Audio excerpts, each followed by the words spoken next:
Welcome back to Super Sexy Solver Study, episode number 4. I don't know. You gotta name something. It's just I don't know. It's just a name.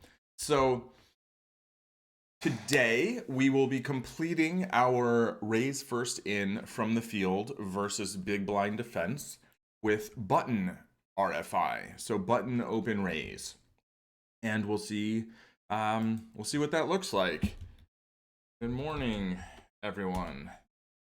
Feel free to ask any questions in the chat, or if you want me to dig in deeper on something. I have a pretty clear idea of, how I want to go about studying the spot, but, I've got a couple hours. So if there's a little bit of a detour, a little bit of a rabbit hole, I'm happy to go down that for a minute. So let us. We could go back and review the other spots, but I feel like either you've been here the first few days, you could go back and watch the VODs, or if you're on YouTube, hello YouTube, you can check out the previous videos, right? This actually might be the last video in the series on YouTube that is publicly available, as I would like to move towards making more YouTube specific content that is generally a little tighter and probably going to hit a broader audience. And then I will likely save these streams because I'm going to keep streaming every morning on Twitch. I'm Zen Madman on Twitch, for anyone who doesn't know. And put them somewhere. Like I might have a Patreon, or maybe at some point we'll have like a member thing, or maybe I will make them videos, but I'll have them be unlisted videos, and they'll be on my website, zenmadman.com, which doesn't have a ton of stuff at the moment. But yeah, I think in terms of like the YouTube algorithm and that stuff and growing the channel, I think having things that are a little more digestible is probably better there. On Twitch, I think a little more freeform works, but enough of that. I'll talk about that at the end, or you can read the description. I'll say stuff like that. Let's get into a little bit of training. Let's start with training, and we will say 6 max cash, and we'll just do any spot at the moment, and we'll just kind of see how we feel in different spots, and how some of them are spots we've already done, some of them won't be. We'll just do this for like 10-20 minutes. Good morning, Buffy Bot. Welcome. 10-9 offsuit is going to be a raise. You see the solver has an open limping range as well, which is a whole thing. I don't think I'm going to be c-betting at a super high frequency. However, I have a gut shot. I'm blocking flush draws, and I do have a backdoor flush draw. So I think betting third pot makes some sense. It wants to mostly check, but it's okay with third pot betting. An 8, I'm going to continue. A club, I might continue. I think on a card like this, I can basically give up. They'll check back sometimes. I'll get to realize some. It actually wants me to bluff more now that I've started. And against this sizing, I'm just check folding, which is probably one of the reasons that I want to be doing the betting myself. Because when I check, it's not like my hand is strong enough to call a bet. All right, go to the next one. Hopefully, Buffy Bot, you do not suffer from as many buffering issues today. I looked back yesterday, and it seems like I didn't see any issues, but I could have missed something. I haven't produced the whole video yet for YouTube, so yeah, definitely still, feel free to mention buffering. It's always good to remind me to kind of check, like, okay, is the bit rate good? I don't really know what all those things mean, but I think it turns red if it's bad, so it'll tell me. And, if I look at it, I'm like, oh, that's bad. That is indeed helpful. Okay, Queen Jack offsuit, I will open raise. Against a raise, I expect this is a pure fold. Maybe we're 3-betting some. Yeah, a little bit of 3-betting, not much. And we're just going to do this for a little bit, kind of like a warm up, right? We are going to warm up. I have been missing alerts and stuff. There was a sub the other day who I don't even know who it was, but thank you, whoever you were. I know there's some way to find out, but I spent some time like actually looking around trying to figure it out. I'm going to raise ace queen off. And couldn't figure it out, but thanks to Way to Cheese for the follow. I know you apparently have just started doing some streaming. Okay, let's pay attention here. This is just like a lot of folding, but so maybe check out their stream as well. Queen 4-3.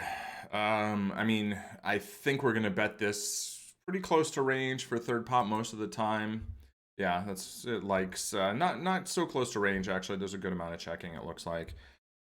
This is a pretty bricky brick in terms of like it doesn't improve much. It does make the board super wet. I think this overbet size is going to be nice here. It wants a 3/4 pot more than an overbet, but it's okay with overbet. Overall, with the range, it likes an overbet some. And here, like, I wouldn't be shocked if PO's just like, yeah, just jam it, jam it. You know, they're going to have some ace of clubs, ace of hearts, right? Flush draws. Pot's probably fine as well. I'm gonna jam and see what it says. No, it wants pot. I don't know. It's hard to predict its mind. Queen 3. Ooh, that's a sick beat. I guess they fold that. I don't know. Let's say replay hand. Yeah, thanks to Ian Sharefs for the follow as well. I know you've been commenting on a lot of videos, and it's super helpful getting feedback. Whether it's, you know, constructive criticism or just positive reinforcement, both are super helpful. Correct me if you hear me and I am mispronouncing your name, whether it's your name or whether it's your screen name or whatever. That's always so it does mostly want the smaller sizing. That's always welcome, right? I always want to get a name right. When you see a screen name or you see something in writing, it's, you know, it's hard to know exactly, but yeah, I always take kindly to correction, like when it's, you know, in you know, well intentioned. Thank you to Turbo Kid and Huehia and Cool Penguins, all of you for the follows. You know, streaming. The thing about streaming is like you start off streaming for no one. You know, maybe you have like a friend or family member or two or five you get to watch and hang out, and that's helpful and fun, you know. But building a viewer base, I think it just takes time. And, you know, I think the general advice I've seen, which seems like good advice to me, is basically just like act like you're always streaming for 1,000 people or no one, and just like, you know, just do you and don't worry about the numbers. I have the numbers turned off, but at the same time, you know, at the end of the day, when you look and, you know, you're like, oh, there were people watching. It's cool. It's fun. You know, ultimately, I mean, I could just sit here and do the same training on my own, probably a little bit more efficiently. Although when there is like poker related feedback, I think actually that is more efficient often. Like when I was doing PLO, there were some like really good PLO players who were coming in and saying, "Oh, well, I think this, I think that," and that was really fun and helpful. And likewise, if you're not as experienced of a player and you have questions, you know, I think that's also super helpful in terms of forcing me to kind of refine my thought process and being able to express it more clearly. Okay, I think we can 4-bet or we can flat. I'm going to go for the 4-bet. Yeah, it's a mix. And then I'm sure we call it off if they jam. We're just not like raise folding queens. I had this exact spot, like, actually it wasn't this exact spot, but queens against aces all in twice yesterday. Not super fun, but it was a great day overall. Anyway, I got aces versus kings, and you know, there were other hands played as well. Also, thanks to Go for the Win for the follow. I think that's it from like the last couple days. So, yeah, we'll play a couple more hands and then get into the really specific studying.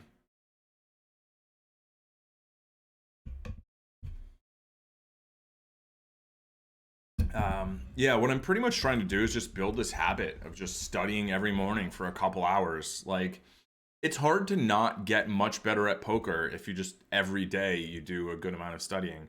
I don't think we need to continue this. Maybe it's a mix. Yeah, it's a mix, but it's a tiny bit of 4-bet bluffing. Mostly just folding. All right, 6-5 suited. This will be the last hand we play, and then we move on to other pastures. So, I mean, I think we can 3-bet this a little, but in general, these suited connectors, somewhat surprisingly, don't do that well as 3-bets out of the small blind. There's still one more player left to act. We much prefer to have these in the big blind than in the small blind. So yeah, I mean, you see it's like 22%. That's not too little, right? That's like, you should do it some. You should do it some, but don't do it a lot. But the idea is, I think we usually want a more linear range here, plus, well, no, maybe it's more polarized. I don't know. How would we say? Mostly, I think we want more high cards when we're 3-betting the small blind compared to the big blind, because in the small blind, there's still one more player that we want to make sure they don't have any of those like pocket aces, pocket kings, ace king, queens, you know, things that are going to 4-bet us. So we want blockers to that. So 6-5 doesn't really block the hands that we want them to fold, but it does have some playability post flop. Okay, we accidentally got a bonus hand. Maybe someone will raise and that'll be it. Maybe we'll see a flop. Looks like we might see a flop. All right. I mean, this board, I don't think we see bet at that high a frequency. We probably bet this hand like 20% of the time is my guess. A little less. 12%, something like that. Yeah, 11.5. I don't see us betting this card. I think if we have a 2, 5, 6, or a club, those are going to be most of our turn. You know, suddenly we go for a bet. It does want us to bet it about 20% on the turn, 20% of the time, right? So I'm going to guess maybe we bet it some percentage like that on the river. Maybe we can get some small pairs to fold, certainly like a queen high. How big do we have to go? I'm going to go small. Yeah, so definitely it wants us to bluff this hand. And I think this is a sort of bet that, I don't know, it probably works in person, right? All right, we're gonna pitch it, and all right, yeah. So interesting raise. Wow, is that a value raise? They've got a second pair top kicker and a flush blocker. So I guess they're like, yeah, you're probably betting a king for that sizing, and I have the nut king. So unless you have like king 3 or king 4 or something. Interesting. I'm actually going to dig in just real quick. We're going to go to this and see what are we supposed to call with. Are we supposed to call with all these weaker king X hands? Yes and no. I mean, a bunch of them, right? So they can get value from these, although the club ones are the ones that are jamming. Look at this. All the jams like have the king of clubs, right? The bluff jam has the king of clubs. Ace king with the king of clubs. So when they raise with the king of clubs, there, I mean, okay, there's a few. There's like queen. Yeah, there's a couple combos, not a lot. Wow, 7-4. Is that a bluff? I guess that's a bluff. But yeah, most of our jamming range in this spot is blocked by their king of clubs. I mean, I guess we have some other 3-bets. We're like bet 3-betting a set of kings. Ace king. Yeah, I think that's really hard for humans to pull the trigger on, you know? Hard to do. Interesting. Okay. And here's the, you know, the old bottom of range fallacy, right? The bottom of range is just pure fold here. Pure fold. Because you don't have any good blockers, right? If 3-bet bluff, I think you want blockers. If we go back to this spot, let's just look at that and we'll see. Is bottom of range bluffing? Yes, this is actually more correct here in this spot. And if you check, is there bottom of range bluffing? I think this is a really interesting visualization, right? So just very briefly, because I haven't talked about this much in previous episodes, I think I need some WD-40 or something there. Here, this is like, I think this is, you know, what part of the range something is, right? Like 9-8, that has the least equity. If you look on the, either on the matrix or on the right, it shows the hands that are highlighted at different points. So this is like the different percentiles of the range, right? If you go to the top, it's going to be the nuts, right? These are going to be various nut flushes, second nut flushes, etc. Okay, so those are the hands that are getting played. Aggressively bet 3-betting. You know, you can see what are the weakest bet 3-bets. Ace deuce is a 3-bet. That's got to be like a bet. Oh no, these are bets. These are just bets, right?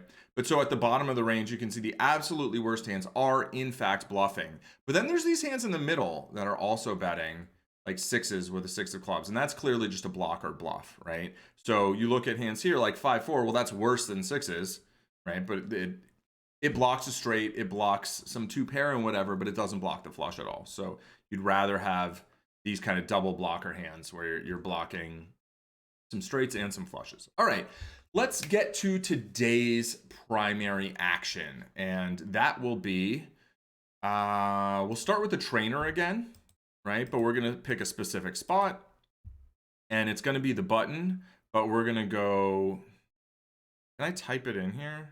All right, button, not post flop though, okay. Okay, I think I know how to do this. We're gonna start it and then we'll see. I think actually the viewer would have been the way to go. Yeah, all right. We will do new session. No, that's not the way to go. Okay. What's the best way to get into this? I'm still learning to navigate the software, right? I mean, there's a lot of options. Okay, we will go just view, post flop, view. Yeah, okay. What are we doing? We are going to go to the view right here, not the TV show. We'll click fold for cutoff, and now we're at the button. So first thing, we're gonna play the spot, right? Let's play the spot for 5 minutes. This is more specifically Robin Hood. It is lurking in the shadows. Welcome, and I see you there. Yeah, thanks for hanging out. Queen 10 offsuit. This is going to be an open raise from the button. So I haven't actually looked at the button range for this particular program. You can actually see it here. Like you just pop it up and it's like, yeah, ace 4 off, king 8 off, all the 9 offsuits, you know, deuces plus, 5-4 suited, 7-5 suited, 8-6, any two cards 6 and higher suited, right? Jack 4 suited and all the queen X suited. So we know that. There's no small blind cold call here. So if you have a small blind who cold calls, you actually probably want to mix this range up a little bit. And, you know, yeah, we'll get back to that when we talk about the range itself. Okay, so we'll go to next hand. We'll just play like 10 or 20 of these. Kind of, for me, this is kind of like taking the temperature a little bit. All right, 9-9-8. Paired boards, in the other positions, we were betting them pretty much pure. So I'm going to go ahead and see. Yeah, okay, so there's a little bit more checking here on this paired board. Super connected paired board. So if there were ones that we were checking, this would make sense to be one of them. Also, the 9x and 8x, I believe, hit big blind's defense range pretty hard. And they put in a, you know, a raise. And I think we can fold this to a check raise on the paired board. If it weren't paired, maybe we'd have something like a peel. And it is close, right? You can see it doesn't mind calling a little bit. All right, Jack 5 off. We're going to pitch that. Ace 9 is also a fold. Wait, fold. Oh, geez, my words. Maybe I need a day off. I'll take one in 26 days. All right, 27 days. Ace 9 off, yeah, we're clearly folding that to a 3-bet.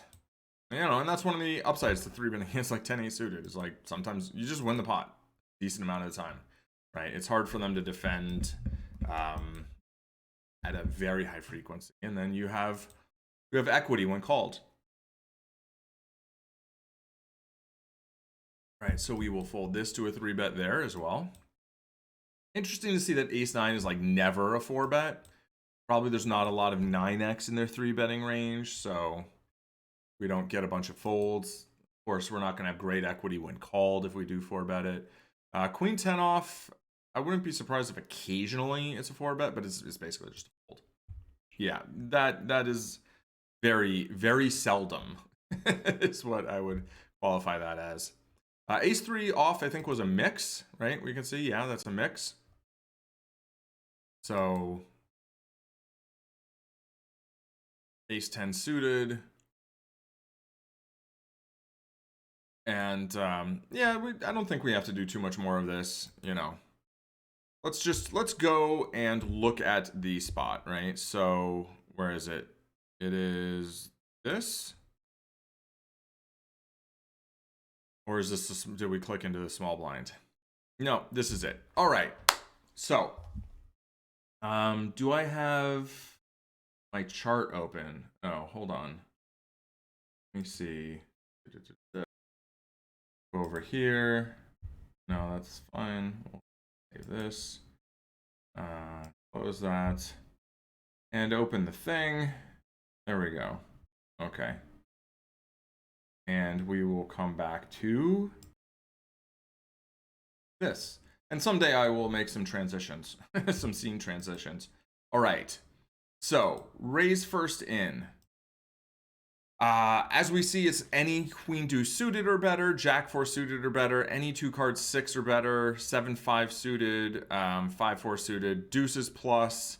Actually, king 8 off is folding a little, so any cards 9 and higher, and then ace 4 off. So I'm going to close my eyes. I'm going to try and remember that. It's going to be queen deuce suited plus, as well as king deuce suited, ace deuce suited, right? Any cards suited 6 and higher. Was jack 4 suited? I think it might not have been in there, which was weird. 7-5 suited down through 5-4 suited, right? So 8-6 suited, 9-6 suited, 10-6 suited, and then deuces plus, of course. Any 2 cards 9 and higher, ace 4 off plus. Yeah, it was jack 4 suited. Okay, so that's what I hadn't remembered, was whether or not we were playing jack 4 suited. So I will put this here. I think you can see, right? That's not too bad. And then we want to make these button colored, right? So these, let's just try to select them all, right? So these are the hands that we are adding when we are on the button that we were folding in the cutoff. So it's quite a large number of hands, right? You see a bunch of 9x and ace-x offsuit hands. So that tells me, those specifically tell me, oh, no, there we go. Okay, yeah, cool. Those tell me that when the board comes like 9 high or 9x or ace-x, we are going to have a lot of interaction with that. However, if we're suddenly adding those combos to the big blind as well, then that might not have as big an overall effect on strategy on the flop anyway, in terms of c-betting. There's also a lot of suited combos, right? Especially like queen high suited, a lot of 9x suited. So those, boards where that's relevant are going to matter. And now we're playing all the pocket pairs pure. I think most people are opening these small pairs from the cutoff. Let me know if you do differently. But so that's the button range, right? And now we're going to assume the button raises. And we've got a small blind fold. And we're looking at the big blind. So is 9x off continuing? Yes, right? So everything I said about like that 9x, it's just there's going to be a lot of interaction. Both players are going to have a lot of top pair there. So that's something to keep in mind. But it doesn't necessarily mean it's going to favor the button more. It just means there's going to be a lot of interaction there. And I think that'll have a greater effect on turn play, maybe more of an effect on check raising. Maybe it makes those boards a little closer to kind of way ahead, way behind. I don't know. I think 9x boards will be interesting to look at. Similarly, ace-x, button gained a lot of ace-x offsuit. Out of position, actually, I think the ratio of like ace high between these two ranges is a little different here than it was in other positions. As ace 6 off, it still wants to fold. Ace 4 off down is at least partially folding, right? And then another thing that I think is easy to overlook is that the big blind against the button is 3-betting more of these ace-x suited, like ace 5 suited, ace 4 suited pure, a lot of ace 10 suited, whereas some of these hands, and then the other ones as well, right? Some of these hands were flatting a lot more, or even pure, against cutoff, hijack, low jack, right? So that left more ace high, basically potential like nut flush draws and more ace-x suited in that player's range against the other positions.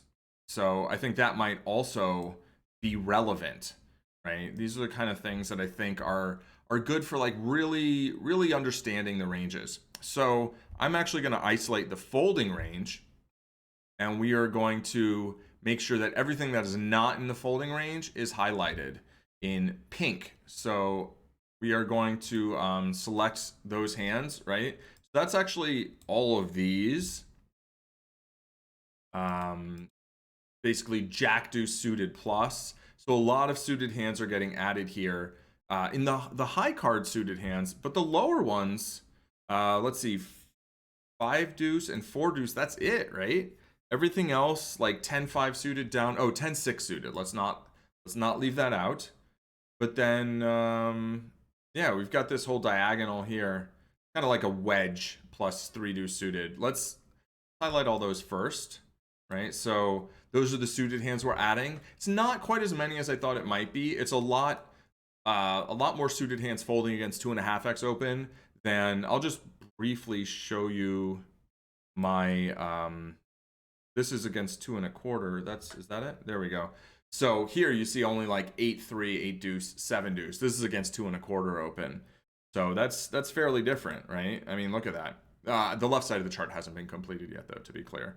So we are going to highlight all of these, and then just 1, 2, 3, and that's it, right? So not nearly as much defense against a button 2.5x than like a 2 1/4x. And you know, all of these, I think these all get added in the 2.5x, right? Yeah, so you're playing all of those.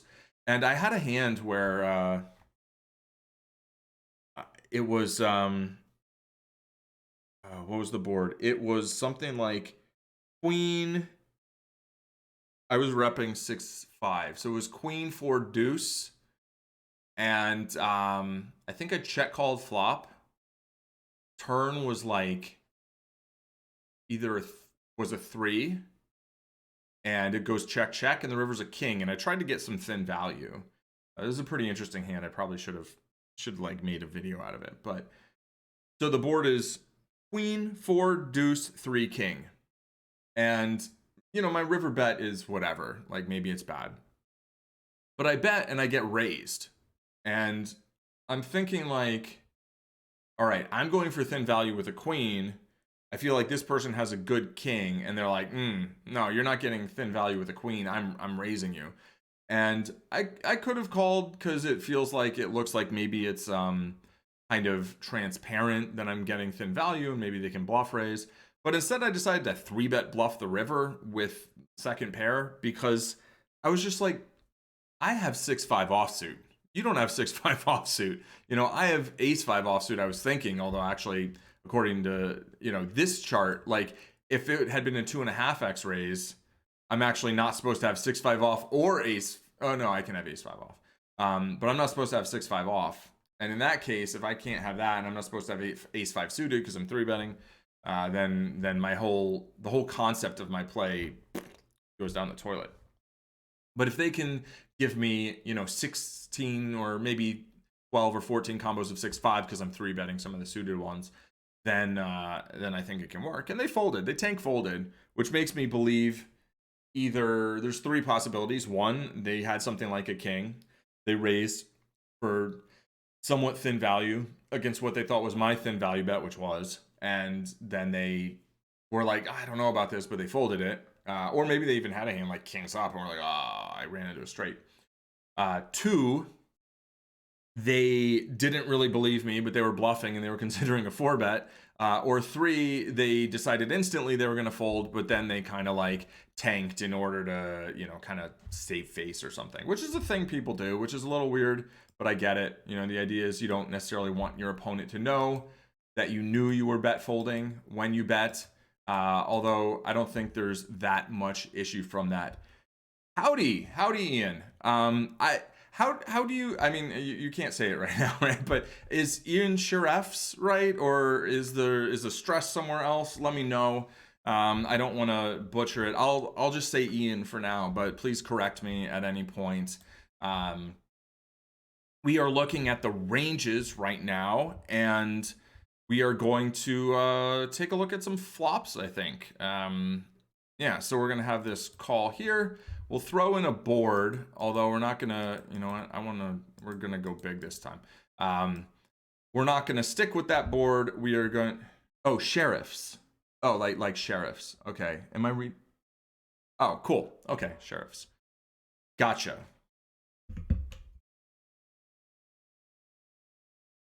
So I am going to play through the spots here a little bit, probably like 10-20 minutes of just Yeah, that's the spot. We'll look at both sides of the equation. We will not just look at this royal flush looking board. And if you have any thoughts on any given hand, let me know, and we can always dive in a little deeper to a particular board. I will probably limit the detours to be fairly short, as you know there is a concrete thing that we want to study right here. But it's always I'm a fan of rabbit holes and kind of seeing like digging a little deeper at times. All right, so this board, I don't think there's going to be a lot of leading out. As I was saying, I think Button is going to have a. I mean, they've got all the 9x offsuit. Both players have that, right? So there's maybe these 9 high boards are going to be played a little bit kind of more mix and match, like less range betty, because reasons. And yeah, so I have a open-ended straight draw. And I think this is a pretty good hand to use as a bluff. It's nice using the solver because then you just don't worry about timing tells. I think this 3/4 pot bet makes sense. I'm not super clear on which sizes I want. Yeah, overbet's good too. And they call. And what happens on the river? An ace. Is that a great barrel card? Not really. I mean, this is near bottom of range. I think. I guess, can I have like 3-5, 2-5, 5, Jack 5 suited? I guess there's a few worse hands, but not much. 5 deuce suited. That's about it. So I think this is a decent hand to bluff with. Doesn't feel like a great card. I'm going to pot it, although I think maybe you give up. Yeah, so you mostly give up. You can do other things. And they had the 9-10, and they make the fold. So I was rooting for them to make 2 pair, so I make the straight. Let's see. If you need a mod, I can set up a few commands after the stream. Yeah, let's talk about that after the study. I mean, I've never had a mod, so I need to kind of figure out exactly what that would do. I mean, I've hung out on Twitch and I know the gist of it, but I very much appreciate the offer, and yeah, let's look into that after the study for sure. All right, so yeah, I have a few commands with Nightbot, but not many. All right, King Queen 7. I am the button. I'm going to have the big hands here. If I am checking back hands, I think like 6s will check more than 3s. Am I going to use big bet sizes? I'm not really sure. This might be a board where I use some big sizes because I do have all the sets and stuff. The bot commands for this channel. Yeah, those are the ones that I have available. Let's see. It likes my bet size.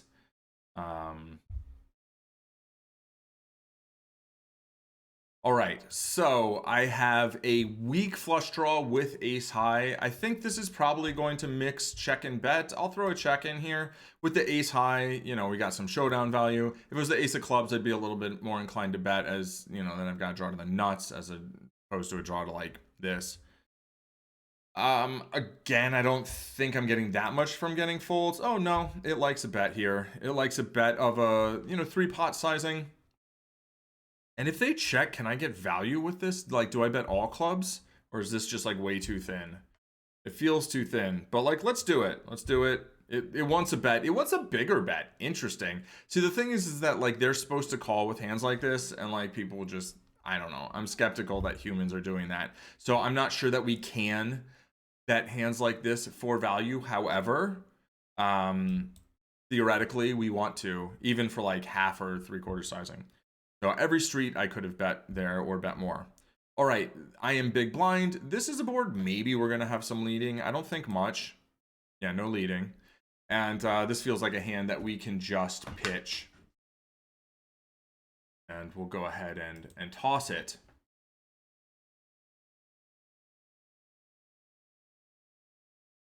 All right, 9-5 deuce, super rainbow. Feels like a board that probably doesn't have donks. It doesn't seem like the type that has donks. A 10, I mean, Queen 7, I'm going to have so many hands that pick up equity here or have a pair or something. We don't use this much as a bluff. It's fine like using it occasionally, apparently, and we can just clearly fold for this.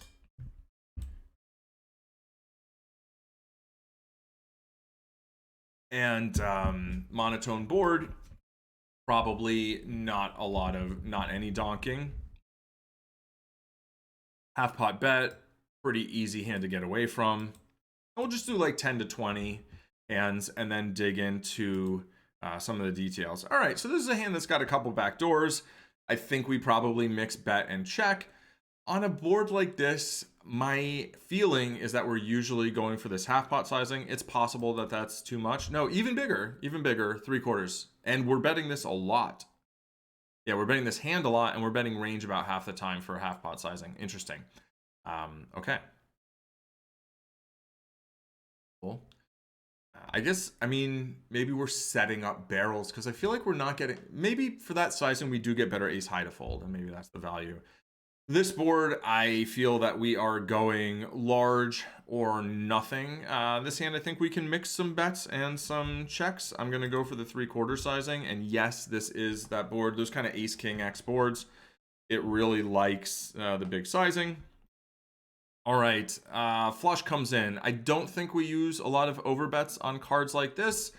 Our top set and top 2 advantage is not as valuable anymore. I do have the second nut flush draw, and I am blocking a bunch of flushes that they can have, as they can have get down through Jack 4 suited. So that's blocking Queen Jack, Jack 10, Jack 9, Jack 8, Jack 7, Jack 5, Jack 4, right? So that's like 7 combos I'm blocking. That's pretty cool. I think 3/4, maybe full pot. I'd be surprised about an overbet, but yeah, no, it wants half. So it mostly wants us to bet half pot. Okay.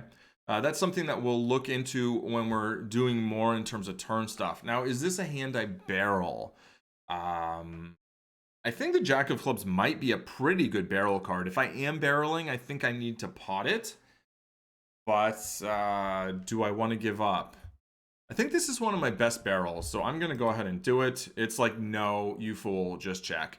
And it doesn't, yeah, it's just pure check this hand. I am curious what the actual barrels are here, so let's just take a brief look into that. And again, if there's any hands that you're like, oh, what does it do here? Just let me know, and we can always, that's kind of the fun of the live stream, right? Is we can do that. All right, so in terms of offsuit combos, it looks like it's going to want the Queen of Clubs. Okay, so it does like some barrels with the Jack of Clubs. Queen Jack with the Jack of Clubs. Queen 10 with the 10 of Clubs. Queen of Clubs. Jack 8, it wants the Jack of... I don't understand. Did I have the 8 of Clubs? Oh, no, it wants the 8 of Clubs, not the Jack of Clubs. So this is one of those spots where it's like, why? Like, does it want the offsuit 8 because then it's blocking straights that aren't flushes? Is that the logic? I don't know. And some of these things, I like to look at something I don't understand, try and think for plausible explanations, think about reasons that we might want to do something in a particular way that the solver does that we think is a little weird. And then if I find nothing, that's okay, right? I don't have to get something from every situation. That's okay. But I want to look and see whether there's some fruit there that I can find, right? But I don't necessarily have to climb the whole tree, find the fruit at the top. All right, so 5's very reasonable looking bluff hand. But yeah, so I think my thought with Jack 8 was pretty solid, that having an 8 to block the straight is good. Jack 8 is near the bottom of my range, and having a Jack of Clubs is good, but it wants the 8 of Clubs with the Jack 8, and it wants the Jack of Clubs is okay with the Queen. So yeah, so that's just very specific, and that's okay, and that's the type of thing that we can see and be like, all right, well, this is probably fine. And sometimes we'll see something and be like, oh, this is definitely not fine because blah, blah, blah. And then we'll learn something there as well. This kind of board, I think there's going to be a good amount of checking. I don't think I think this hand is kind of in between. We could probably mix betting and checking.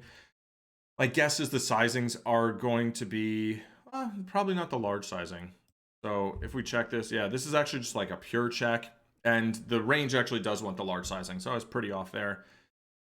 This also, like, I feel like we can deny some equity, but because we have the clubs, we can't even deny that much equity. So there's not that much value in betting.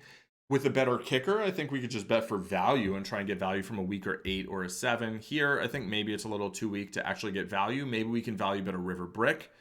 I wouldn't be shocked, though, if I'm wrong on this. Yeah, and it's like, okay, you can bet some, you can check some.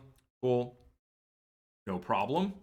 And now I have 3 pair, and another straight came in. That 2 more straights, I guess, but I'm not worried about those.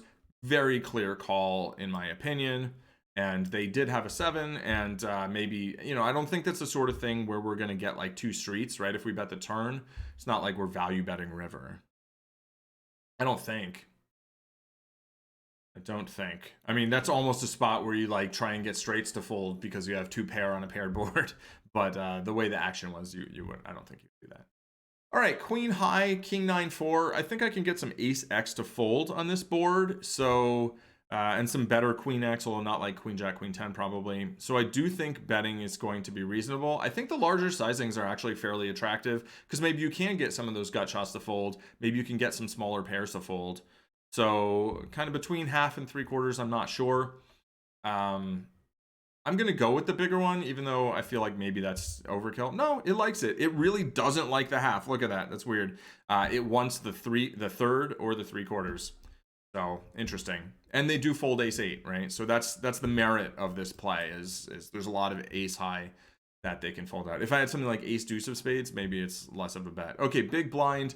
I do not believe there's going to be a leading range here.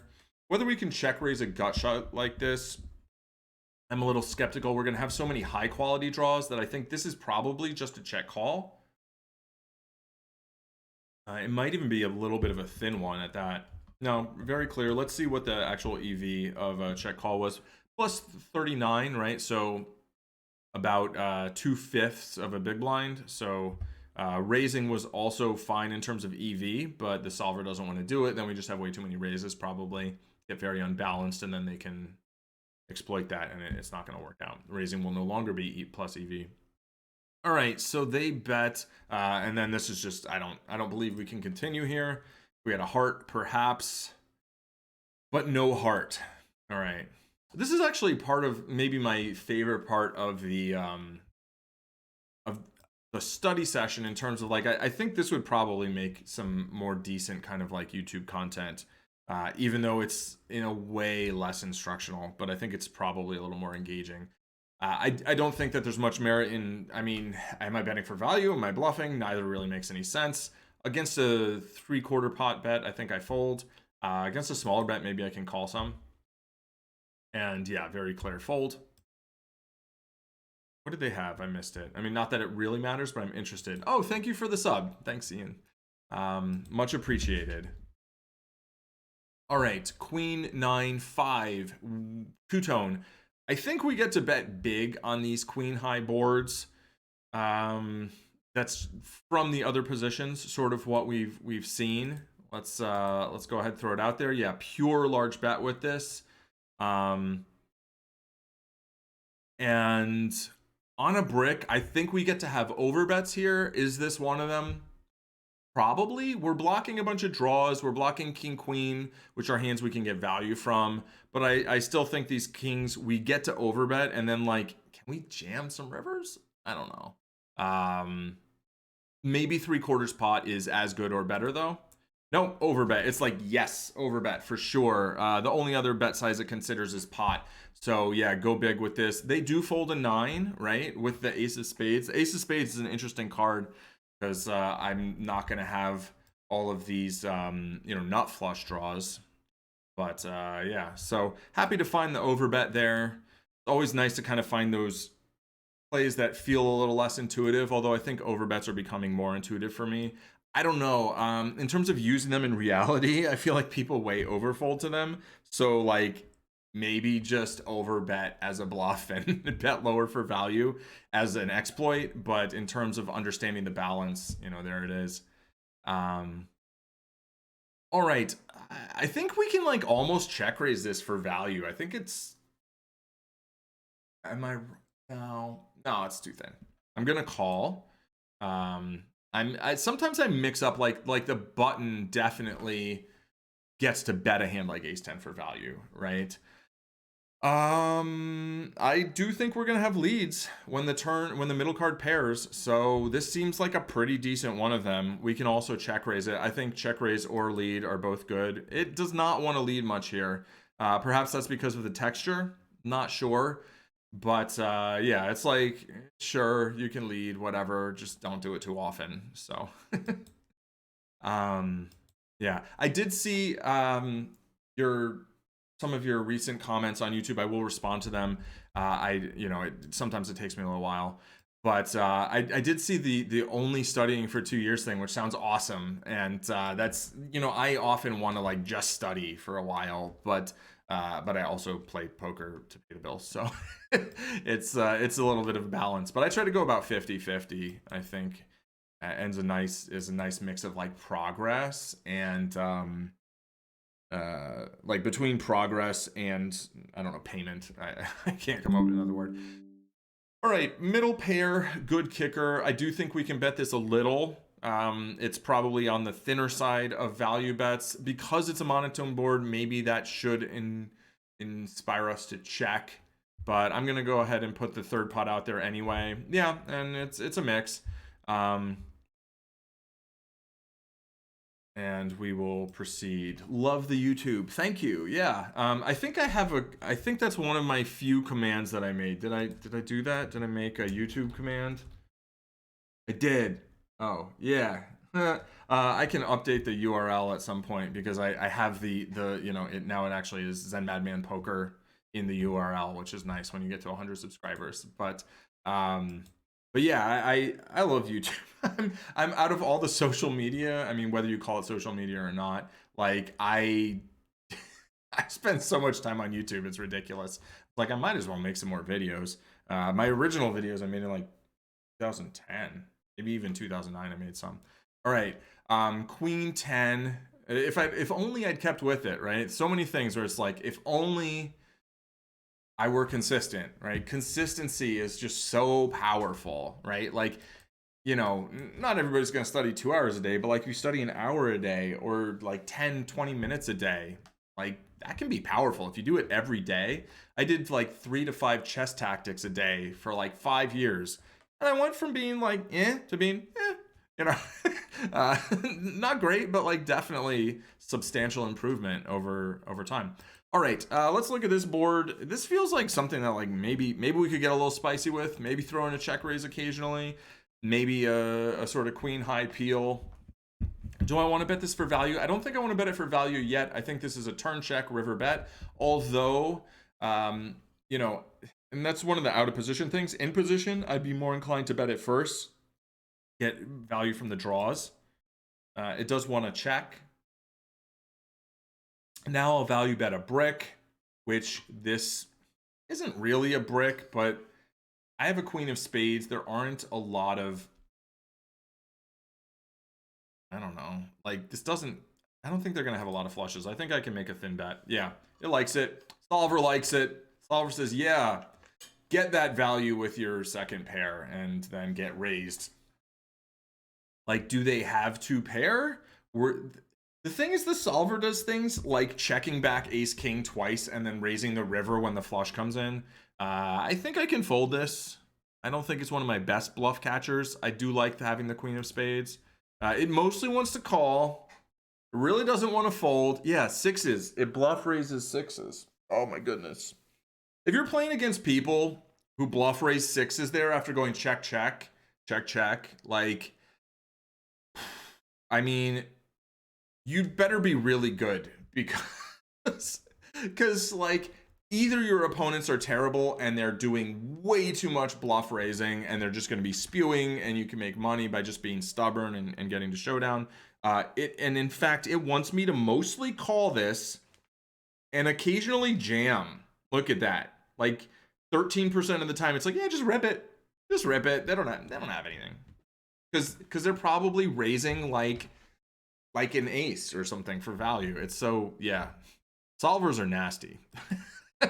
So, that's the danger of playing against people using RTA. But I'm actually not as concerned about it as some people are. I just don't think it's going to be as prevalent or as effective as a lot of people are afraid. Maybe in 10 years. All right, I have a gut shot 2 overcards, but it is a monotone board, so I think I can mix some bets and some checks. If I am betting, I mean, monotone often it feels like they are these small bets. Even a small bet might get some pairs to fold. I don't know. I'll check though. Yeah, it's like any of the sizing's good. Check's fine. At some point, I might kind of like lean towards like be like, yeah, let's find all the bluffs that we can find. Now, they check back twice, probably a lot of ace X. I probably check an ace on the turn a lot as well. So this card probably favors their range. However, I think I can probably have some bets that get some weaker pairs to fold. So if I do want to bet this, I think I have to go on the larger size. I'm going to try it because it's not my money. And yeah, it's fine. It's like, yeah, bluff this. And, you know, occasionally you run into top pair. That's okay. But, you know, I'm blocking some ace 10, some ace jack. And they're going to have some, like, I don't know, pocket fours that maybe find a fold. Let's take a look at that. And then let's look at some, what's it called? Some flops, right? General flops. All right. So, yeah, let's see. What are they calling? Are they folding pairs? Or am I just trying to get, like, king high, queen high to fold? And we see pocket eights, yeah, in their spot, right? When I bet, they're supposed to fold a lot of eights, raise some of them with a club because solvers. They fold a lot of 6x, right? They've got just all these hands we're putting in a difficult spot where they're kind of indifferent to calling. The ace X is all continuing, that's fine. Actually, except ace. Oh yeah, those are just different raise sizes. It always throws me for a loop. The blue is raise and red is fold because PO solver is the opposite. Here's an interesting trick. If you're really used to PO solver, you can go up here to this paint bucket and you could just click PO solver. What? Oh, yeah, okay. So I guess you have to save it. But if you look, now it looks like PO solver. Now blue is fold. And these sort of reddish, like, I don't know, plasma, fleshy colored, these weird colorings are like PO solver colors. And then there's this like skier one. There's the default, dark cold, mountain lake, sunset, and Minecraft. Like Minecraft? That's okay. So we'll just go back to default. That's what I've been using. But yeah, just so everybody knows, you can actually, you know, you can change the colors if you don't like the color scheme. So, you can't change the colors in my videos, but, maybe at some point, maybe I'll have some channel point reward where people can pay points to change the color scheme. That would be chaos. Chaos. Okay. So we saw, you know, the bet with the Jack 10 there does in fact get, some pairs to fold. So that's the idea behind that bet. It's not just trying to get king high, queen high to fold. All right, let's take a breath and let's go back to some flops. And I think if we click this, this should be looking at what are we doing on different flops, button raise first in versus big blind call. So I will pull this up. I've got a little bit of a, you know, a fancy notepad document here. So what are we going to do with this? We will take that here and say button RFI versus big blind call. Okay. How much does BB donk? Very little. Basically, 2.4%. We're going to round off to. So I'm going to say you never want to donk as big blind versus button. That's probably fine. Right? I'm sure there are many successful players who just are never donking. We will look at which boards do they donk, and the answer is totally unsurprising, right? Let's see, 4 deuce suited is in range, right? We had that there. So basically, I believe it is again going to be boards on which only the big blind has straights, or boards on which the big blind has significantly more straights, right? Okay, so 7-8 7 through, this actually isn't significantly more straights, is it? 7-8 suited, both players have, right? Button must have that. 3 deuce suited, neither player has. 7-3 suited, neither player has. So here on this 6-5-4 rainbow, now it's more about all the 2-pair combos, I guess. 6-5 suited, 5-4 suited. Those are both pure 6-4 suited. This one's a little surprising here, right? So 6-5-4, that's a little surprising, but I guess it's because there's so much more 6x as well. So it's a lot of 6-high boards. It's just like all the 6-high boards. 6-high, 7-high boards. Yeah, so we will say, we'll say big blind only donks significantly on very low boards. 6-high, 7-high, 4-high, right? It looks like, yeah, that's very, very specific. Right? We keep scrolling down. We're still not even getting any 8-high boards. Finally, like ace 5-3 rainbow, they're donking 21%. And they do have the 4 deuce suited there, right? So 4 combos of nuts. And the other player is ace 5, and they're gonna lay down a monster because they don't want to draw against a made hand. That's a little rounders quote for you. Okay. Sort of more of a paraphrase, but we yeah, I think that's about all we need to know about donking. Like, as the big blind against the button, mostly don't do it, and if you do want to do it, you know, it's do it on boards where you have a bunch of straights. And digging into the, I guess right now we're not really digging in so much to how do we play different hands and different hand classes on different boards. We're basically looking at kind of the macro trends. And in the long run, I do think we want to dig in deeper, right? But this is, for me, this is kind of like, I want to get a little deeper than surface, kind of like just below the skin, kind of dig at every spot that's available in this software at least. And then maybe we'll decide, right? We can vote on it, whether to run a bunch of PO sims and look at 4-bet pots after this. Because I've got 23 spots I'm going to do. I might do some heads up spots as well, like heads up starting the hand, right? Like small blind versus button, that's it. Like 2 players at the table.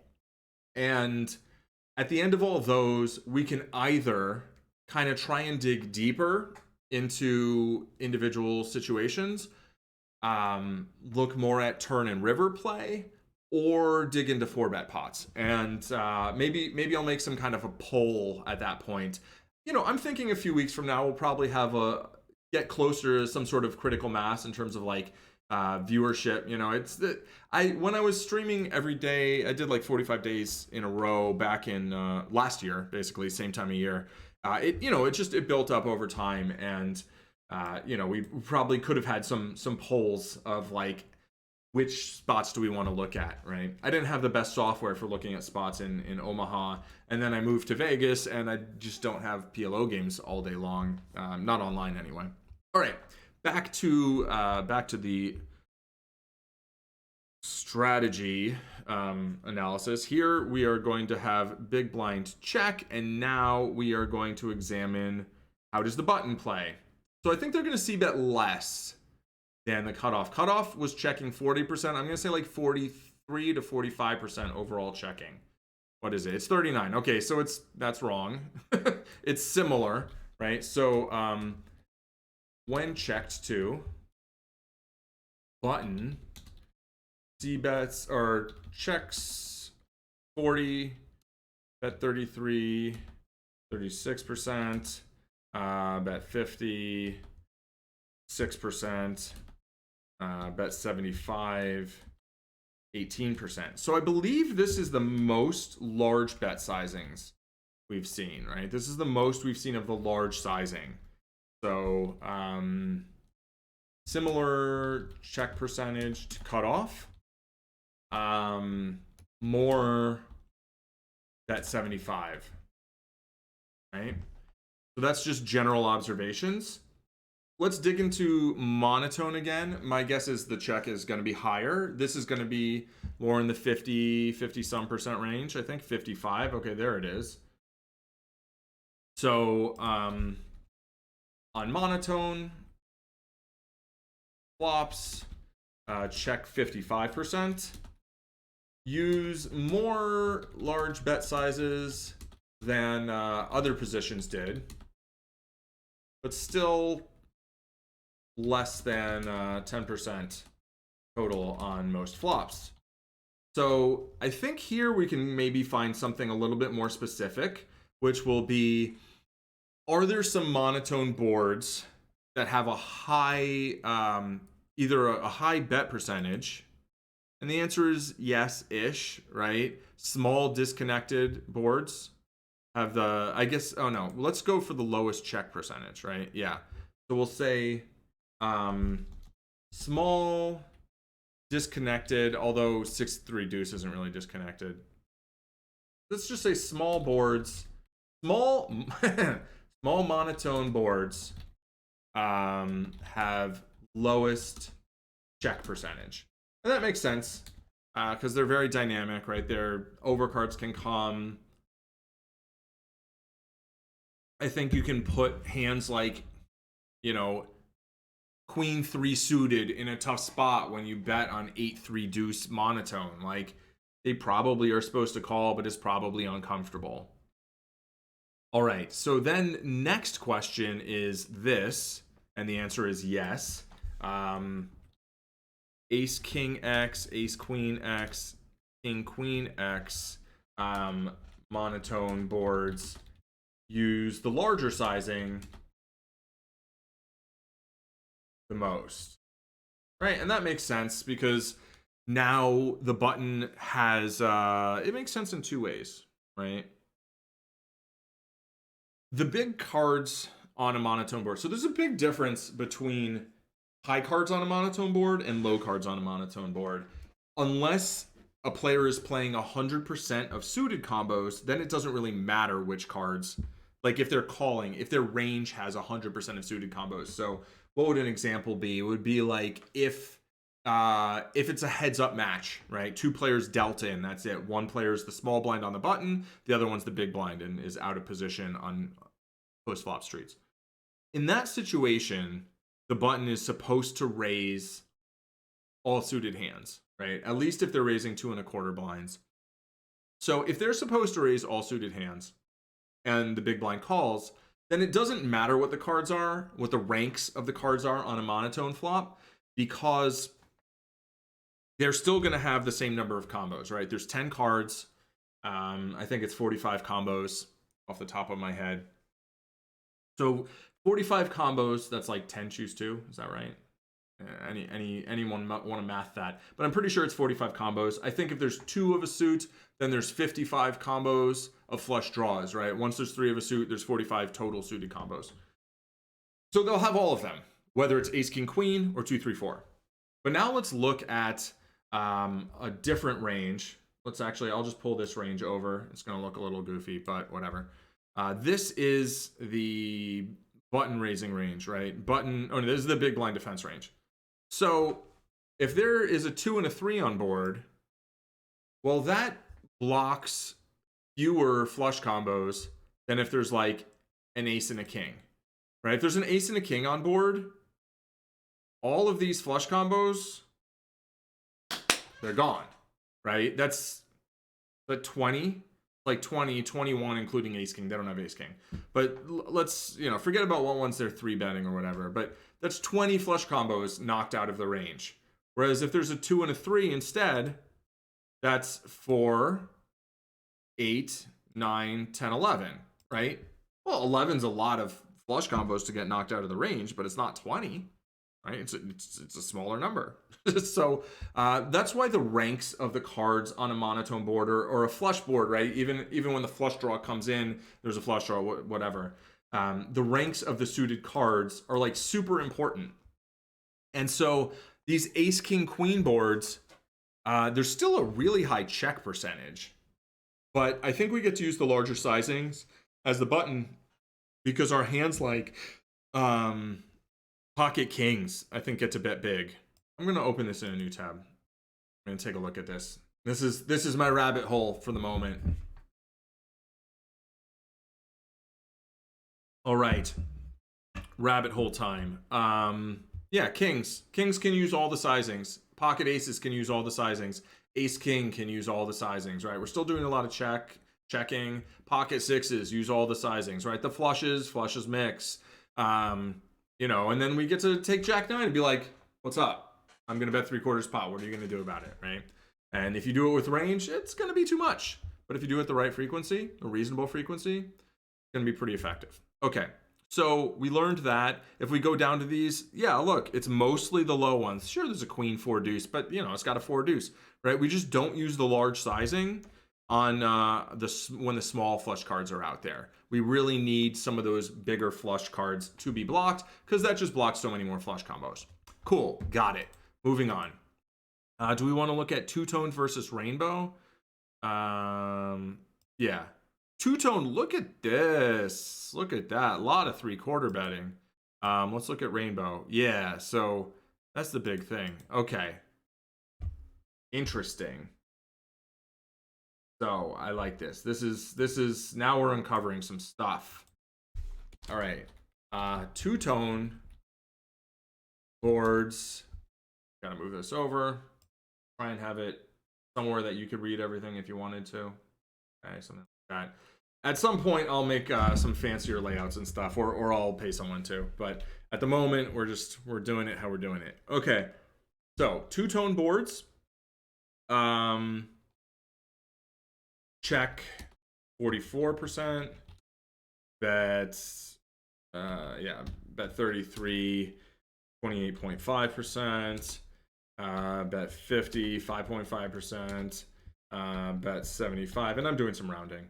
22%, right? So lots of larger bet size on two-tone boards. And significant, lots of checking too. Right? So that's good to know. It's good to know. If we switch to rainbow boards, and bring that up. Rainbow boards,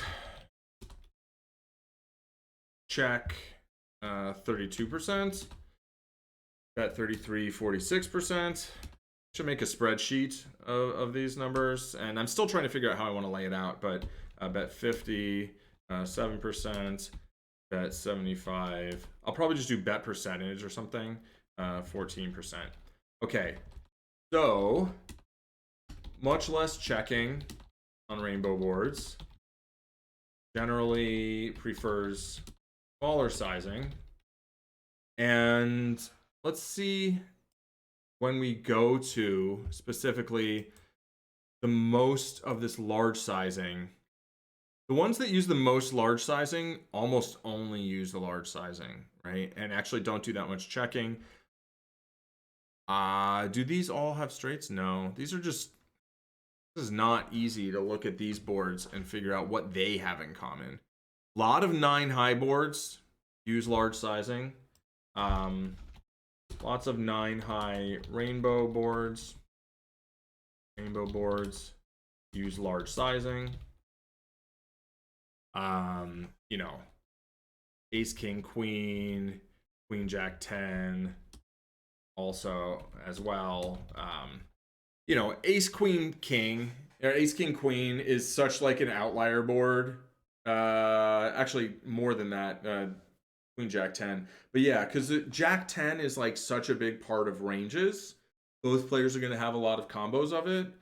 But then there's also like all the sets and the big 2 pairs, right? The aces up. So it's a very interesting board. Whereas queen, jack 10 in position, I'm surprised this is not more pronounced, because having all of the ace king plus having all of the sets, I think is like, that should just be dominating. And I'm surprised that you can't just bet range for that size. You probably could bet range for that size and get away with it, is my guess, that would be fine. So, all right. Let's go to the paired and tripped boards, right? So paired boards, Follow the pattern, basically. Paired boards use small sizing almost exclusively, and check only 28%, 8.6%. The ones that check the most are these ace low low, or just a small pair, right? Highest check percentage is on small pairs. Just say that. And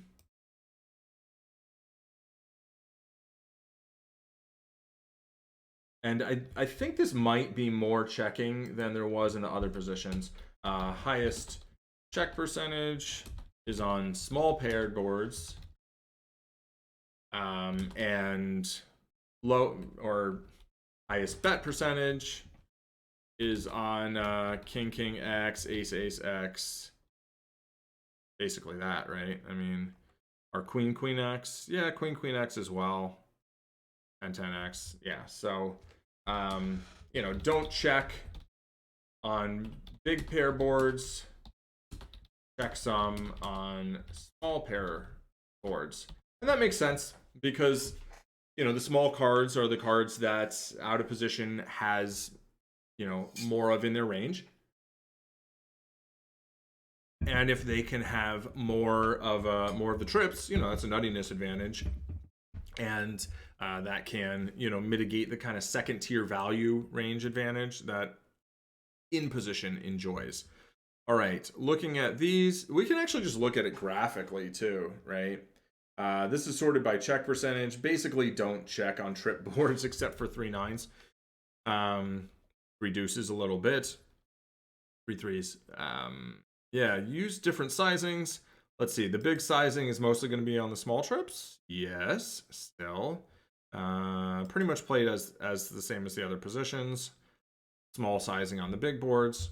All right, so trips boards, bet close to range, and small bets on large trips, big bets on small trips.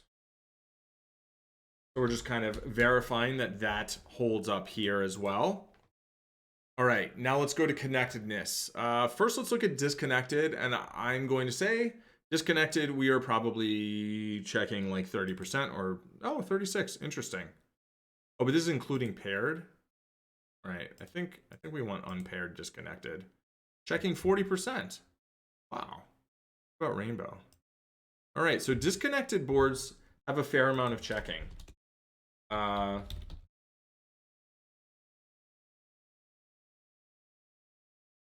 That's more than I thought. Let us see.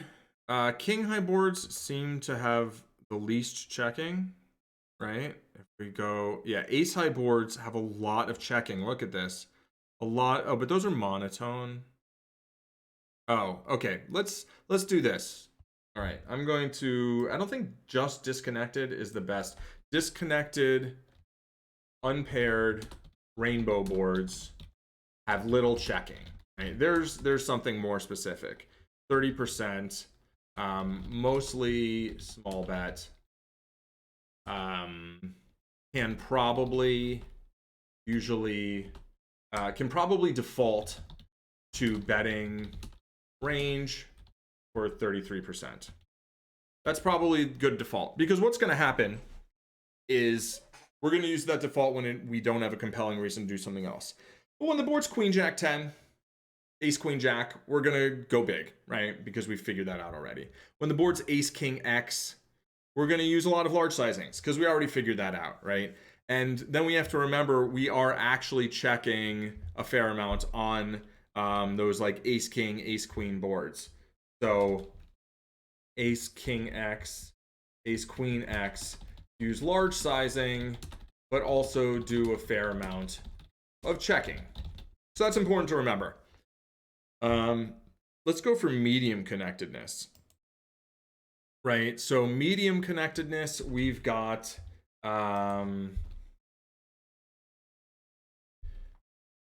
still, so a lot more. Okay, so medium So these are like straight draw boards, right? Straight draw boards. Rainbow, unpaired. We want to check 34%, not a lot. Mix small and large bet sizings. So there's a couple things we can do with this. One, we can look at we can think like certain boards, like 9-5-3, we want to go big or we want to check. Other boards like Ace 7-4, we want to go small or we want to check. Or we can kind of average these bet sizes and think like, all right, betting half pot is never going to be that wrong when something, either one's small or big. We can basically say, yeah, we can kind of default to half pot on these connected boards. Now, if we change this to two-toned all of a sudden a lot more checking, a lot more big betting, right? So that was rainbow, straight draw board, rainbow, right? But straight draw board, two-tone, unpaired, check 47%, bets 75, 36.5%. So more large sizing and less betting overall on two-tone boards, right? So flush draw boards. So if there's a flush draw and a straight draw, that's a board that I would classify as being very wet, right? And when the board's very wet, either bet big or check in general, right? We're gonna find some exceptions probably, like, yeah, ace 6 deuce, right? So that's a thing where it's like, yeah, you know, we're gonna have some ace X and we can use some small sizings there, but there's gonna be boards like, you know, king jack 7, ace queen 8. These are just like, yeah, use a large sizing or check. You do need to have a fair amount of checks in there, right? You can't bet way too much. Okay, so we do have one more spot to look at. We could dig in deeper, but and as always, let me know if there's a spot when you know that you want to dig deeper. But I am going to proceed to what's the thing? The next situation. Actually, okay, you know what? Let's just do this real quick. We'll look at low rank, check 43%, mixed sizings, middle rank, check 40%, and high rank, check 38%. So not a huge, really obvious like difference, right? Mostly it looks like those middle rank boards are the ones that use the most large sizing and do the most checking, so they're kind of the most polar in terms of how we bet, I guess. But I think that's because the boards are so dynamic. Anyway, let us proceed to the next node of the game tree. So we've got, so there was this checking, then button is, we'll say bets third pot. So we'll say now we're looking at how does big blind respond to C bet 33 from button. Okay, and we'll again dig into the overall flops.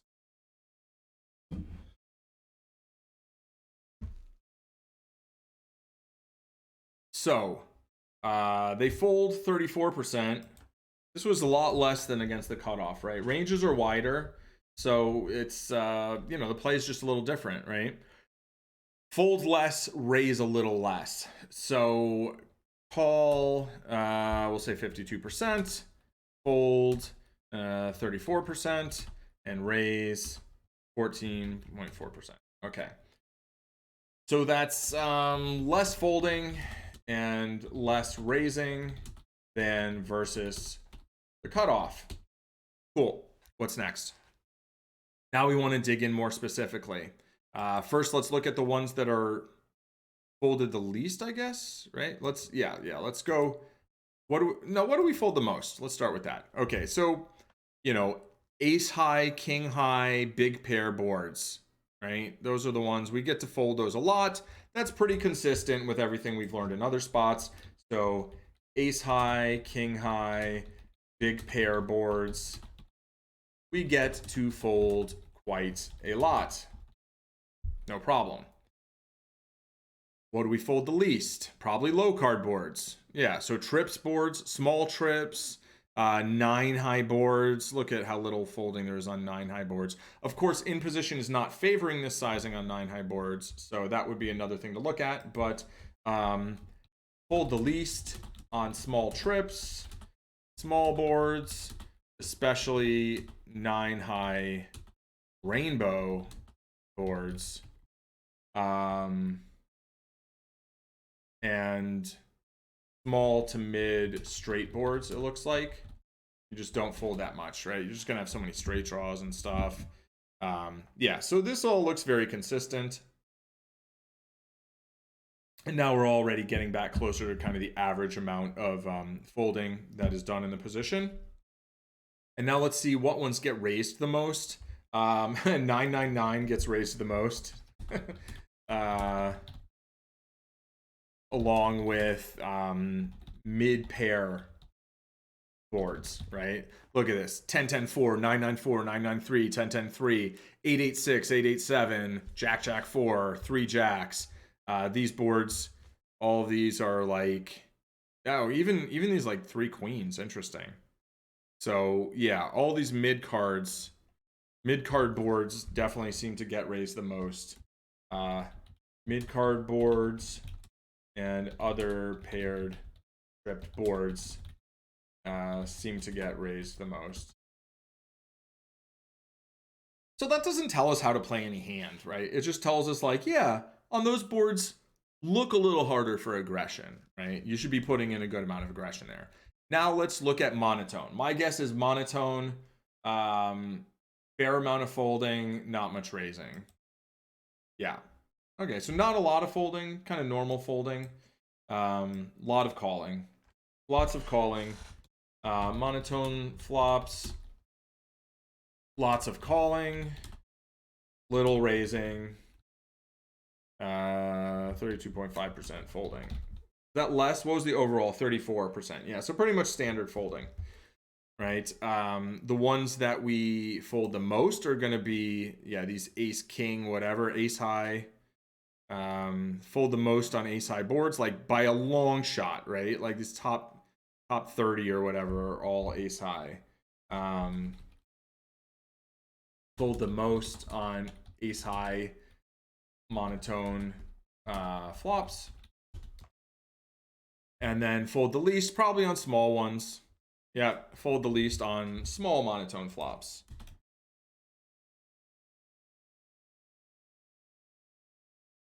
Okay. What about raising? Raising, we raise the most on small to mid connected, right? So raise the most on small to mid. Are those all straight boards? They all seem to have straight boards, straights, connected. Okay. Raise the most on small to mid straight connected flops. So what's next? I think we can move on from monotone. We will now just look at, okay, so overall it was 52, 34, 14. Two-tone is 52, 33, 14. So I'm not even going to comment on that. And then 50, 34, 15. So basically, monotone are the only ones that are like really an outlier there in terms of how you clearly play. Paired boards, lots of raising, right? Overall, even, let's see, what about the least raised paired boards? Okay, ace high, yeah. So not much to add on paired boards. We already kind of commented on that earlier. Trip boards, lots of raising, right? And I think people don't do this. Like, raise a lot on all Trips boards. Like, people don't do this. People play trips boards like they're monotone boards. But that's just totally wrong. Interesting. That's tough. It's tough. Yeah. If the board's like 999 and somebody's mostly got suited nines, you want two cards of that don't, you want like a suited combo that doesn't have like, let's say it's like low jack and they have like jack 9 suited and jack 10 suited in their range, and you have like jack 10 suited but the board's 999. You want the one that is of where they have 9-10 suited and jack 9 suited. You want the combo that like doesn't match the board. You don't want the backdoor flush draw, because then you're blocking two combos of quads. Whereas if you have the backdoor flush draw, probably the equity from that's not that great, because, you know, there's already trips on board. It's pretty easy to have a full house or make one. So yeah, I don't know. Okay, enough about the trips boards. But I do think that's an interesting like little special case. All right, disconnected boards, pretty much normal, right? Medium boards, pretty normal. It actually looks like there's less raising going on. Connected boards, yeah, so these don't jump out at me right away. The low boards, more raising. Middle boards, reasonable. High boards, less raising. So yeah, so we'll just say generally speaking, low boards have more raising than higher boards. Okay, so I think that's it for the study in terms of getting information out of these charts. I'm going to do a quick recap of everything we just learned, or everything, all the notes I just made, which is a lot. It's a lot of notes. And like, I should probably just make like a YouTube video out of each set of notes and try and refine them a little bit more, and then make flashcards. All right. Button raise first in. You know what? I'm going to time it. I'm just curious. This is just curious. I'm just going to do this. We're just going to see how long this actually takes, right? Button raise first in versus big blind call. How much does big blind donk? Very little, 2.4%. Big blind only donk significantly on very low boards, like 6 high, 7 high, some 4 high. 4 high board is 4-3-2. That's the only 4 high board. When check, except for paired boards. When checked to, button checks 40% of the time. Bets third pot 36%, bets half pot only 6%, and bets 3/4 pot 18%. So more of the larger bet sizing and a fair amount of checking, but not a huge amount of checking. Similar check percentage to cutoff, more bet 75, just said that. On monotone flops, check 55%, use more large bet sizes than other positions did, but still less than 10% total on flops, right? So still not a lot of large sizing on monotone flops. Small monotone boards have the lowest check percentage, so we're going to see bet for third pot very often there. Welcome back, Ian. I hope the coffee is excellent. I've recently started drinking coffee, but only coffee with tea in this like yin yang, like Hong Kong coffee tea thing. Anyway, I'm like trying to time my notes and I'm interrupting myself. Small monotone boards have the lowest check percentage. Ace King X, Ace Queen X, King Queen X monotone boards use the larger sizing the most, right? That makes sense. That's just intuitively logical. Two-tone boards check 44%, so a bit more, and really use lots of larger bet size on the two-tone boards and lots of checking. Rainbow boards check 32%, bet the small size 46%, mid size 7%, large size 14%. So much less check on rainbow boards, generally prefers the smaller sizing. Lots of 9 high rainbow boards use the large sizing, however. Ace, King, Queen, Queen, Jack 10 as well. Those are these kind of like special cases. Paired boards use small sizings almost exclusively, check 28.6%. The highest check percentage is on small paired boards. The highest bet percentage is on like King, King X, Ace, Ace X. Don't check on big pair boards. Basically, just check some on small pair boards. That should say small, not mall pair. Trips boards, bet close to range, small bet on large trips, big bets on small trips. We've seen this pattern before. Disconnected, unpaired rainbow boards have little checking, 30% checking, right? So mostly small bet, can probably default to betting range for third pot. I think so. Ace King X, Ace Queen X, I think rainbow, right? Use the large sizing, but also do a fair amount of checking. So we can't use that large sizing for range there. Whereas we could probably get away with it on like Ace King Queen, Queen Jack 10. Okay, straight draw boards, rainbow and unpaired. Check 34%, so not a lot. Mixed small and large bet sizings. I think depending on texture, kind of, right? Straight draw board that has a flush draw as well and is unpaired, check 47%. So lots of checking, but bet 75% of pot, 36.5% of the time. So lots of the larger betting, lots of checking. Very kind of polarized. So more large, yeah. Although maybe polarized isn't the way to say it, because I think on the flop, it's not really polar. It's probably more, we're using a lot of the large sizing with like strong to medium value, as well as strong draws. And then we probably have some junk in there that's got some like good backdoor potential, where we want the pot to be big if we like run under the nuts. How does big blind respond to c-bet from button? Check 52%, fold 34%, raise 14.4%, less folding and raising than versus cutoff. Ace high, king high, big pair boards, we get to fold quite a lot.